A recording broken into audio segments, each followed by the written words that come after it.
Kaluwore koda pek mar ochumi samoro janyuol bende dhi yore mar manyo wi wilni bende en janyuol nego bed ni entiere koda responsibility ting mar ne nyathine bende puonje yo makare. Koro yudo kamane mang'eny machielo ni to thin to mang'eny en ni janyuol bedo dich but adieri en niya pesa ok nya bedo janyuol nyaka in bedi kaw thuolo mondo ibed janyuol.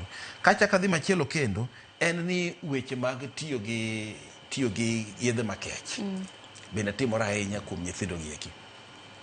Nyithindo gi kinyalo wene tindo to nyithindo gi tiyo gi yedhe makech seriously. Nyithindo gi madho njaga, nyithindo gi tiyo gi kong'o ka giduogo dala. Koro iyudo ka the moment ma ng'ato osetiyo gi yath makech odhi reduce resistance power mare.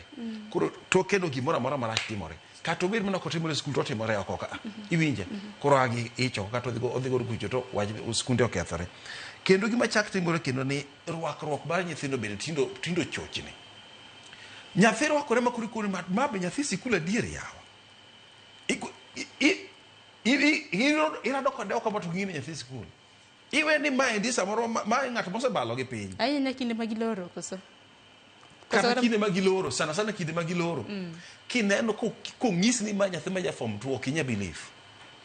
To koro kuna kar rwakruok man to koro gi oko to koro e sikul nikech koro skul no ng'eni ka jopuonjre nitiere koda uniform. Koro rwakruok nyalo bedo nade? Maendi magi points mano kata cross. Koro abiro chungo kwa duoge sikul.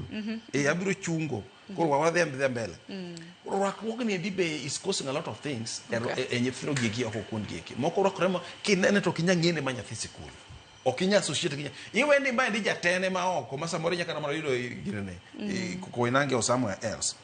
Aya. Weche moko be samoro mamiyo nyithindo meluma e yore mag weche keny gieki. The kind of sexual education mitimo bende samoro rach. Iwinja? Jomoko wuok ni dhi timo sex education e skunde to kaka itime yo mamiyo nyathi meluma mar keny. Ng'ato dhi okawo giche chano dhi oketo kache chande demonstration itimo kache yo mar tiyo gi raboyunga. Iwinja? Kakidwa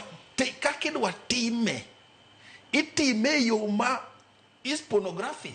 Tingeni keli nje puonjre were to ingeni weche mutende kod somo ahinya sex education sige nyaka puonje skul nikech wadak e piny molony ne time yo machal nade nyaka puonje to ipuonje gi caution ok ipuonje ka gimi motivate nyathi mondo odhi otime to odhi otime mana gi raboyunga. Iwinja?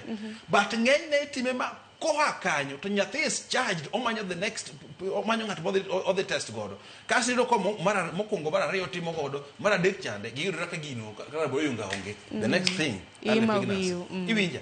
Koro gini kata kitime to time yo moro ma ok dhi hype their urge.